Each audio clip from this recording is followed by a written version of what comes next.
Hello, we're going to talk about the tetrametric determination of soda ash. So our goals for this experiment are to become familiar with sample preparation of carbonate containing materials and titrating to determine percent composition. We have some specific objectives.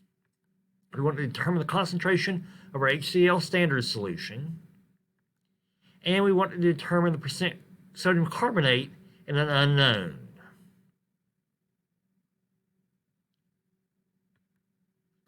Soda ash. It's a white solid. It's impure sodium carbonate. It's an essential raw material in glass, chemicals, detergents, and industrial products. First, we need to dry it in an oven to get rid of all excess water, because carbonate is often hydrated by moisture from the atmosphere. So the primary standard of sodium carbonate will have been dried for you prior to lab. However, you will need to prepare your unknowns for drying. When you prepare your unknown for drying, you'll want to, of course, have recorded your unknown number, but place it in a weighing bottle that's labeled with a Sharpie and place a watch glass over the beaker so that you can keep any impurities from falling into it.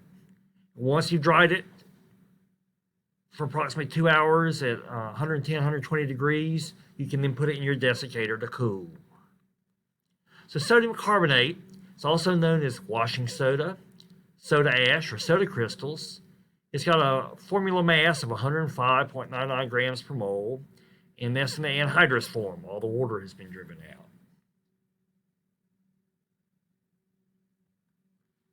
So there's a number of chemical reactions that we'll be looking at. The actual analytical reaction is 1 mole of sodium carbonate reacts with 2 moles of hydrochloric acid to make sodium chloride, carbon dioxide gas, and water. Now, one thing to note about carbon dioxide is that carbon dioxide and water form an equilibrium that's called carbonic acid. And that carbonic acid is a diprotic acid that can dissociate to make bicarbonate, HCO3 minus, and also make carbonate, CO3 2 minus. And so part of this experiment is going to make sure that we've gotten all the carbon dioxide out of the solution so that that's not affecting the pH. So we're going to be using bromocresol green as our indicator in this experiment.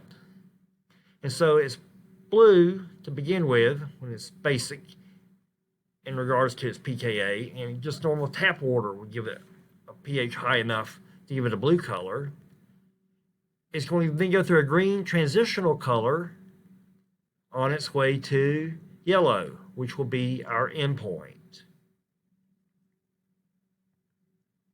Now, you may need to add 5 to 10 drops of bromocresol green to get an adequate color change. Don't go past that, but 5 drops should be adequate to give you a good color change. Bromocresol green, as indicated before, is our indicator, and it itself has acidic properties.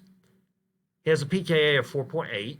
And so when you get above 5.4, it's in the blue form, if you will, and you get below 3.8, it's in the yellow. And if you remember your color wheel from elementary school, the combination of blue and yellow gives you that intermediate green color. And so you can see the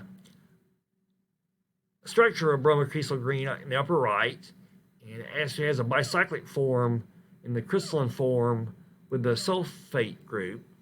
In aqueous solution, though, the phenolic groups become acidic. And so you can see the OH group in the upper right-hand corner of the structure that's showing an equilibrium. That hydrogen can come off.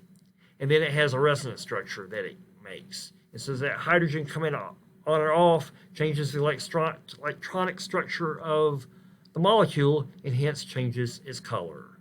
It is an irritant from a GHS pictogram. So as I mentioned earlier, when we're going to want to get rid of carbon dioxide as we get close to the endpoint.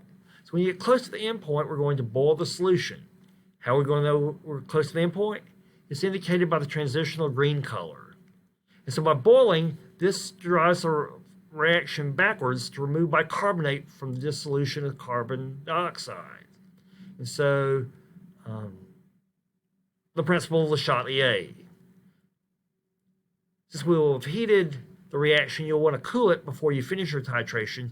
So there'll be ice available in the lab to help you cool your reaction vessel more quickly. So the question is this yellow? As we go from blue to blue-green to green to yellow. If you aren't sure if you've reached the endpoint, write down the number on your burette and add a little more. Doesn't change anymore, keep the previous value as the endpoint. If it gets closer to yellow, if it gets closer to a true yellow color, you can record the value. So some tips for successful titration. Proper use of your analytical balance, that's always key. You'll be reading out to 4 decimal places, 1/10 of a milligram. You'll need to condition your burette by rinsing it with your hydrochloric acid solution before you actually begin your titration to remove any water that might be remaining in it. You'll need to check your burette tip for any air bubbles. Make sure you get them out before you start your titrations, because you don't want the air bubble coming out during your titration, which would introduce error. Make sure you don't leave the funnel at the top of your burette. We don't want to be increasing entropy, have that fall out and break. And make sure you read the burette at eye level. You may need to raise or lower the burette or get a stool to stand on, safely doing so. Make sure that you record the value to the hundredths place. And be sure that you're interpolating in between the graduations on the burette. So it's not 32, not 32.8, but 32.85. If it is on a mark, make sure you record it as 32.80, for example. When you get close to the endpoint, you may want to split drops. And so that means you open up your stopcock in your burette slightly, let a drop form, and close your burette before the drop falls off, and then you can take your wash bottle and rinse that drop down into the flask. That's what we call splitting drops. And don't add your HCl too quickly. When you get at the endpoint, begin the titration, you don't need to go drop, drip, drip, drip, drip. You can probably do the first several milliliters in a rapid fashion. In fact, you may want to do a very quick and dirty titration to begin with to see where the endpoint is. Do a pilot titration. Safety precautions. Of course, hydrochloric acid is an acid. It's corrosive. Sodium carbonate. Get it in your eyes. It can cause some irritation. I already mentioned the bromocresol green can be an irritant. Beware of star cracks in your glassware, especially since we're heating this week. Make sure you check your conical flask, your Erlenmeyer flask, for any star cracks, because when they heat up, they might develop serious cracks and just simply break. And of course, we're going to be boiling solutions and drying solids in the oven, so be careful of thermal burns. Hot plates do get hot, and so they may not look hot, but be careful using them. And you may want to use some insulation on your fingers or some tongs to handle hot objects. So it's a fun lab. You can see lots of pretty colors, and take your time, be careful as we do this. In terms of calculations, once again, the analytical reaction. 1 mole of sodium carbonate with 2 moles of hydrochloric acid. Titration calculations are just really stoichiometry problems. So based on the known mass of your primary standard, your sodium carbonate, And the endpoint from the standardization titration, you're going to find the exact 4 significant figure hydrochloric acid concentration. It should be relatively close to 0.1 molar.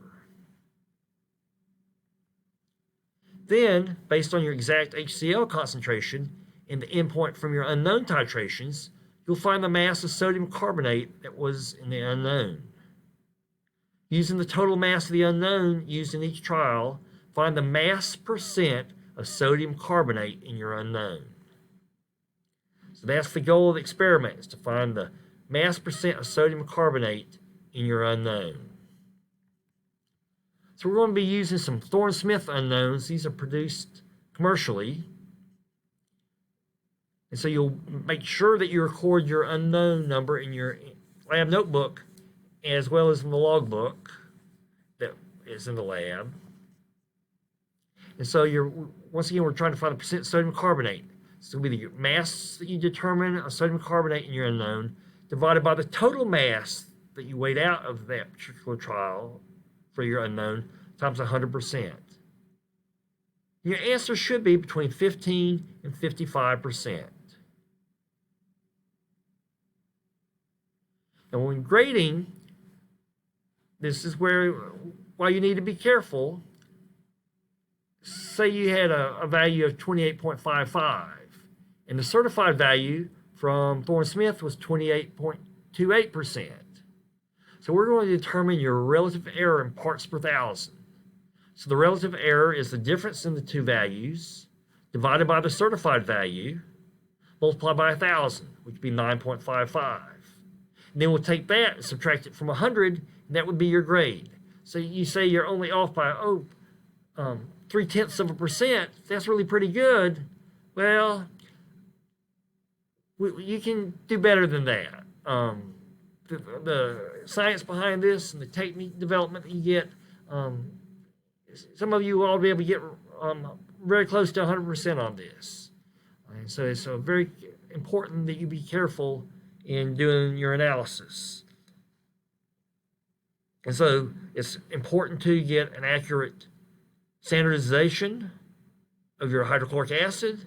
It's important to get good data for the determination of your unknown. Don't let it stress you out. Enjoy doing all the different procedures. Enjoy the different colors. Have fun. Be safe. Learn a lot. Thanks for watching.